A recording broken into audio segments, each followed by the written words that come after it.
የዚህ አይነት ነገር ገጥሟችሁ ያውቅ ይሆን? ከረጅም የሥራ ቆይታ በኋላ ወጣቱ ከሥራ ወደ ቤት ተመልሶ መጣ። ፍቅረኛው ሙሉ ጠረጴዛውን በተለያየ አይነት በስጋ የተሰሩ ምግቦች ሞልታ ስትጠብቀው በጣም ተገረመ። ሆኖም ለምግብ ብዙ ገንዘብ በማባከኗ በጣም ተቆጣት። እሷም ፈጠን ብላ የገዛችውን ነገር በጠቅላላ በቅናሽ እንደገዛችው፣ ጮማውን እንዴት እንደተጠቀመችበት፣ ቀጫጭኖቹን ስጋ ከአትክልት ጋር እንዴት አዋህዳ እንደሰራች፣ በትራፊው ደግሞ እንዴት የሚገርም ሾርባ እንደሰራች ነገረችው። የቀረበው ቡፌ ውድ ይመስላል፣ ነገር ግን $1 በታች እንደሆነና ይህም ባሏን ደስተኛ ለማድረግ ያለውን ነገር እንዴት አብቃቅታ እንደተጠቀመች አስረዳችው። ይህ ደሃ ባሏ ለረጅም ጊዜ የጠፋ የከተማው ትልቅ ከበርቴ ልጅ እንደሆነ አታውቅም ነበር። አንድ ቀን ምሽት በመደብር ውስጥ እየሰራች አጠገቧ ያለው ሱቅ የምትሰራው ሴት ስልኳን ይዛ እየበረረች ወደ እሷ መጣችና ፍቅረኛዋ ለዓመታት ሲፈልጉት የነበሩ ቢሊዮነር የሆኑ ቤተሰቦች ጋር እንደተገናኘና ወደ ቤታቸው እንደወሰዱት ነገረቻት። የሰማችው ወሬ ትልቅ የምስራች ቢሆንም ልጅቷ ግን ከልክ በላይ ደንግጣ ነበር። ምክንያቱም ለቀናት ከፍቅረኛዋ ጋር ተገናኝተው አያውቁም። ሴትዮዋም ወንዶች አንዴ ሀብታም ሲሆኑ የተነሱበትን እንደሚረሱ ነገረቻት። ልጅቷም በትዝታ ባህር ነጎደች። ፍቅረኛዋ የምትሰራበት መደብር በየቀኑ ነበር የሚመጣው። ኮሌጅ የሚገባበት እድል አግኝቶ ለትምህርት ግን የሚከፍለው ስላልነበረው እሷ ቁጠባዋን አውጥታ እየረዳች ትምህርቱን እንዲጨርስ አድርገዋለች። ገንዘቧን ለማብቃቃት ርካሽ የሆኑትን ምግቦች ብቻ ነበር የምትገዛው። ባሏን ደስተኛ ለማድረግ ያለችውን ትንሽ ስጋ አብቃቅታ ቡፌ ሙሉ ምግብ ታዘጋጅ ነበር። እርሱም ወደፊት ተግቶ እንደሚሰራና አንድ ቀን የሚገባትን ጥሩ ሕይወት እንደሚሰጣት ቃል ገብቶላት ነበር። ይህንን ሁሉ ካስታወሰች በኋላ ፍቅሯ እሷ እንደማይተዋት እርግጠኛ መሆኗን ነገረቻት። ወሬያቸውን ሳይጨርሱ ፍቅረኛዋ ወደ እነሱ መጣ። እሱን እንዳየችው ከመጠን በላይ ደስ አላት። ነገር ግን ግራ ተጋብታም ነበር። አሁንም የለበሰው ድሮ የሚለብሰውን ተራና ርካሽ ልብስ ነበር። ምኑም የቢሊዮነር ልጅ አይመስልም። ግርታዋን ከተረዳ በኋላ ቤተሰቦቹ ከውጭ ሀብታም እንደሚመስሉ፣ ነገር ግን እውነታው ብዙ ዕዳ እንዳለባቸውና ያን ያክል ብዙ ገንዘብ እንደሌላቸው ገለጸላት። አሁንም የመጣው እሷ ጋር ያሉትን ዕቃዎቹን ሰብስቦ ወደ ቤተሰቦቹ ለመሄድና ከእነርሱ ጋር ጥሩ ጊዜ ለማሳለፍ አስቦ እንደሆነ ነገራት። በድጋሚ ወደ እሷ እንደሚመጣ መጠየቅ ፈልጋ ነበር።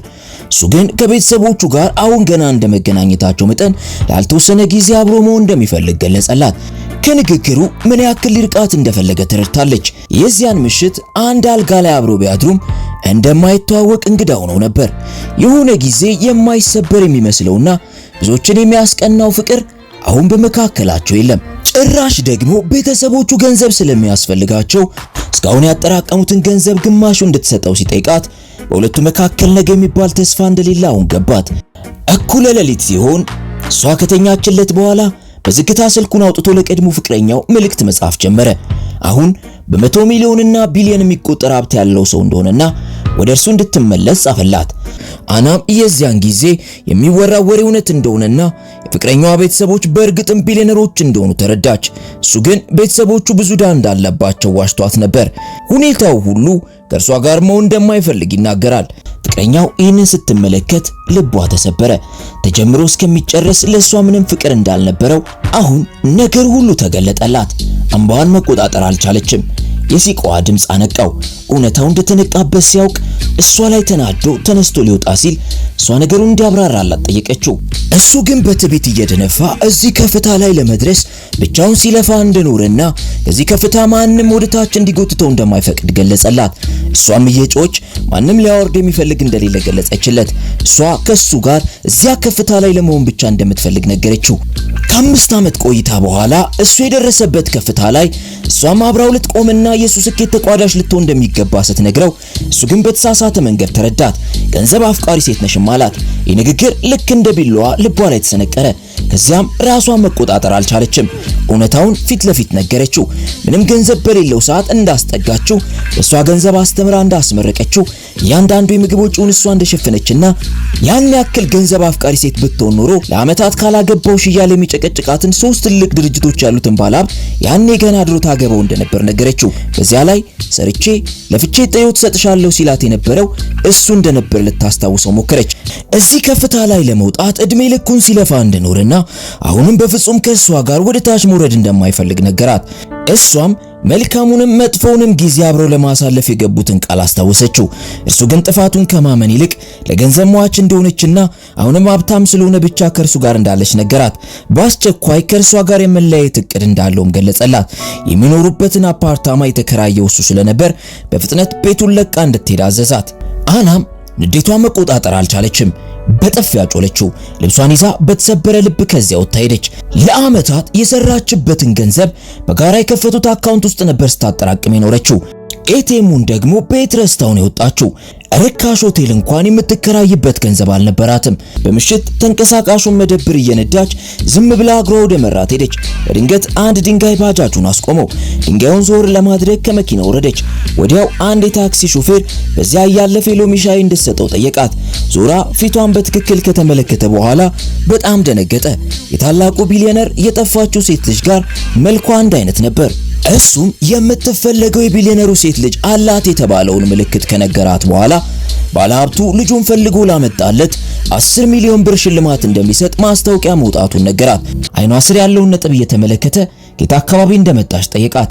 መልሷን ካዳመጠ በኋላ ሰውየው በጣም ተደነቀ። ምክንያቱም የሃርበር ከተማ ታዋቂውና ተወዳዳሪ የሌለው ትልቅ ከበርቴ ከዓመታት በፊት የጠፋችው ልጁ እንደሆነች እርግጠኛ ነበር። እሷ መሆኗን ለማረጋገጥ የዲኤንኤ ምርመራ ለማድረግ የፀጉር ዘለላዋን ነቅላ እንድትሰጠው ጠየቃት። ባለሀብቱ ፍንጩን እንኳን ለሚናገር እስከ 500,000 እንደሚሸልምም ነገራት። እሷ ግን የዚህ አይነት ዕጣ ፈንታ እንደሚኖራት አስባ እንኳን አታውቅም። ቢሆንም ሰውየው ደስ እንዲለው ከፀጉሯ ላይ ዘለላውን ነቅላ ሰጠችው። በሚቀጥለው ቀን ኤቲኤም ካርዷ ቤት ስለነበር ወደ ቤት ስትመጣ የበሩ ቁልፍ ተቀይሮ ነበር። በጣም ተበሳጭታ ፍቅረኛዋ ጋር በመደወል ገንዘቧ እንዲሰጣት መልእክት አስቀመጠችለት። የሚያስገርም ሁኔታ ኤቲኤሙን ልትመልስላት የመጣችው አዲሷ ፍቅረኛው ነበረች። እሷን በፍጥነት ይህንን ከተማ ጥላ እንድትሄድ አለበለዚያ ግን የሚመጣባትን መዘዝ እንደማትቋቋም ነገረቻት። እሷ ግን ዛቻውን ወደ ጎን ብላ እንደተለመደው መደብሯ ላይ ስራዋን ቀጠለች። ስራ ጨርሳ እቃዋን እየሰበሰበች የሆኑ ዱርዬዎች በሞተር መጡ። እሷንም ከበው እቃዎቿን እየሰበሩ ከተማውን ጥላ እንድትሄድ ማስፈራራትና ችግር መፍጠር ጀመሩ። እሷም የዚያን ጊዜ ይሄ ያቺ ሴት ያዘጋጀችላት በቀል እንደሆነ ገባት። በፍጥነትም ከዚያ ከተማ የማትሄድ ከሆነ ተመልሰው እንደሚመጡና መቼም እንደማይተዋት ነገሯት። ከደረሰባት ነገርና ከድንጋጤው የተነሳ አና ራሷን ስታወደቀች። ስትነቃ ሆስፒታል ተኝታ ነበር። አጠገቧም ዝነኛዎቹ የሃርበር ከተማ ቢሊዮነሮች ቆመው ነበር።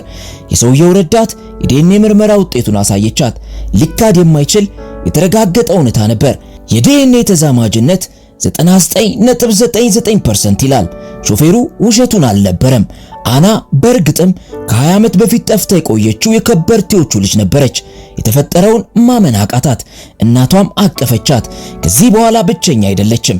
ብዙም ሳይቆይ የቀድሞ ፍቅረኛዋና የመጀመሪያ ፍቅሩ አንድ ትልቅ ባለሀብት የጠፋችው ልጁን ማግኘቱን አስመልክቶ የተዘጋጀ ትልቅ ግብዣ ደረሳቸው። የቤንጃሚን ቤተሰቦች ቅልጥፍናውን ተጠቅሞ ይህችን ሴት እጁን እንዲያስገባና ሀብታቸውን እንዲያሳድግ መከሩት። የቤንጃሚን እቅድ ቀላል ነበር። አዲሷን ፍቅረኛውን መፈንገልና የቢሊዮነሯን ልብ ማሸነፍ ነው። በታላቅ ጉጉት ፕሮግራሙ የተዘጋጀበት ልጥጥ ሆቴል ተገኙ። ሚስጥራዊቷን ቢሊዮነር ለማግኘት ጓጉቶ ነበር። የሚጠብቃቸውን ቅዠት በፍጹም አልገመቱም። አና የሚያምረውን ልብስ ለብሳ ከላይ መጣች። መረጋጋቷና በራስ መተማመኗ የሚገርም ነበር። ፊታቸው ላይ የነበረው ፈገግታ ባንዴ ጠፋ።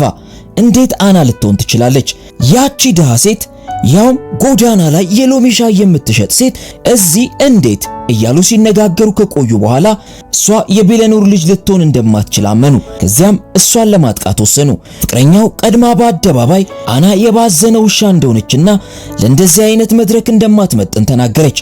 ቤንጃሚን ደግሞ ግራ የተጋባች የሱ የቀድሞ ፍቅረኛ እንደሆነችና አሁንም እሱን እንደምትከተል እሱንም ለማሳመን ብላ አሁን የሀብታም ልጅ ለመምሰል እየሞከረች እንደሆነና የቱንም ያክል ብትጥር መቼም የሀብታም ልጅ መሆን እንደማትችል ነገራት። ቤንጃሚን የጥበቃ ሰራተኞቹ ይችን እብድ አውጥተው እንዲጠሏት አዘዛቸው። የዚያን ጊዜ ነበር ባለጸጋዎቹ የመጡት። ቤንጃሚንና ቤተሰቦቹ በፍጥነት ወደ እነሱ በመሄድ ማሽቃበጥ ጀመሩ። የእነሱ ልጅ ነኝ ብላ ስታጭበረብር የነበረችውን ሴት እጅ ከፍንጅ እንደያዟት ገለጹ። ቤንጃሚንና ፍቅረኛው አፍረተቢስ ገንዘብ አፍቃሪ ሴት እንደሆነች መውቀስ ጀመሩ። ቢሊዮነሮቹ ፊታቸው መቀየር ጀመረ። ከአና ኋላ ሄደው ቆሙ። አዳራሽ ውስጥ የተሰበሰቡትን ሁሉ በሚያስደነግጥ ድምፅ ሰውየው አና የሱ ልጅ እንደሆነችና እሷን ለመሳደብም ሆነ ለመውቀስ የሚጥር ማንኛውም ሰው በራሱ ላይ ጥፋት ፈርዶ እንደሆነ ነገራቸው።